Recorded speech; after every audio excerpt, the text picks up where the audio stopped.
Good afternoon, class. My name is Brianne Cook, and in the following, I will be giving a speech on obesity in our youth in America.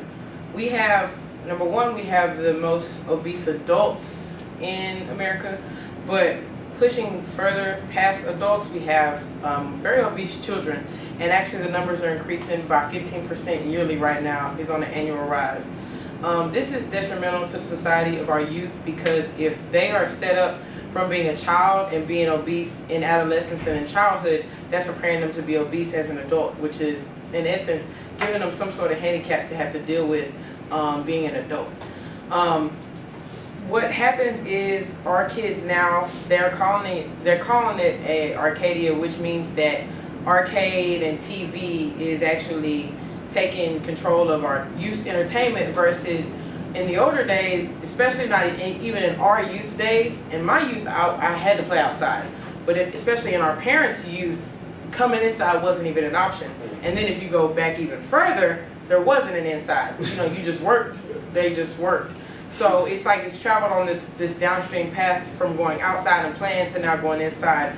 The National Trust released a report called Natural Childhood, that children are being encouraged to play outside. They surveyed 1,000 children. 1 in 10 children reported playing outside on an hourly basis, which is very, very, very poor. Because if you go back and you flip that, that would have been 9 out of every 10 children were playing outside. Children couldn't describe the environment. They couldn't describe, types of trees, types of animals. They couldn't describe events that they had outside because they hadn't had those occurrences. But those same children got asked questions about the newest video games, the most popular video games, and the highest rating TV shows, and all those children answered those questions right. So they all knew what was going on the entertainment side, but none of the children could describe the environment. So that's a problem. Also, the second problem is going to be children are being introduced to the fast food era as being a healthy diet. Children are, whenever you pick up your kid, it's because it has a lot to do with the economy as well. Parents work more, so they have less time. So a quicker meal is run through McDonald's versus being able to sit down and have that time to cook for your child as opposed to just ordering something and you driving on to continue with the rest of your day. As far as fast food goes, nearly 1/3 of U.S. children aged 4 to 9 eat fast food in a year, which this packs on 6 extra pounds per child per year, which obviously increases the rate of obesity. And that study was done by CBS News, the Associated Press, and they also recorded it, and it was done with a youth group called Youngsters. The absence of fruits and vegetables is gone from the diet, as well as the encouragement from the parents, as well as the responsibility. So when I was a kid, I can remember my mom encouraging me, saying eat your fruits and eat your vegetables, but again, that parenting time, the time that a parent has to offer to actually parent that child has decreased. So it's just more feasible and easier to sometimes go through that fast food restaurant. The reason why I feel like this has a lot to do with communication is because physical appearance has a lot to do with who you are, how you communicate, and how people take onto you whenever they communicate with you.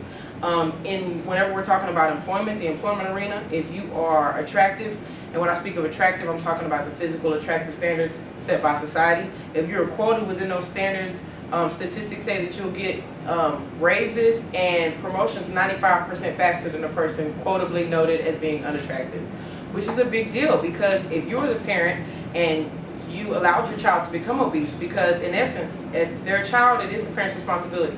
Once you're an adult, obviously that's your own responsibility, but as a parent, you take that responsibility for that child. So if you set them up through life being obese, you've entailed them to have that one strike against them.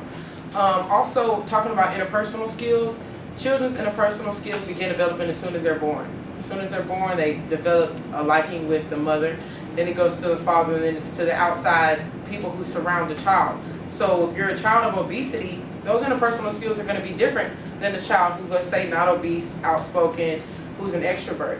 And also, they're going to have to succumb certain consequences for being obese, such as bullying, such as not having the same opportunities, let's say youth events, such as being, asked to play basketball, or whenever you do get to those high school levels, being involved in all the extracurricular activities that, let's say, someone who is physically fit may be offered an opportunity to do.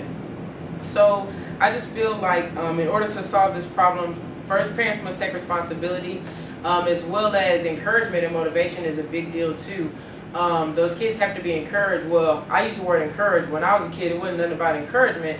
It was something that I was told to do, but it was because there was a reasoning behind it. Now, as an adult, I stay physically fit. My sister, on the other hand, who doesn't have anyone pushing her, she sits on the couch and just eats all day. So she's a house. So she has to deal with that. So because of that, she actually got offered to do a model. A modeling agency called her, but it's because she had headshots on Facebook. And then she went into the interview, and obviously they saw her whole full figure, and they told her that they were no longer interested. That's something that she had to swallow, deal with, and move on from. And she's, I guess we'd call it thick right now. She's 5'3", weighing in about 165, 170. So she's not obese yet, but she's past that physically fit point to where she couldn't be a model. Or perhaps if another person who was more physically fit than her, they would be more appropriate for certain jobs than she would.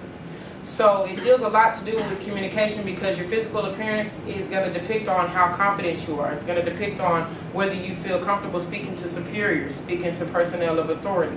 So as for parents, I just say to encourage your kids to play outside. I do not support video games for kids unless, well, I support computer games that make the child think. I do support those, such as like the Leapfrog and on up to older games for older children. But I don't think that 8-year-olds should know the whole Vice City outline of how the video games work. So I just think that those things need to be deducted from the child's curricular activity and replaced with exercise and hard work. So this will conclude my speech. Thank you for you guys' attention. Thank you.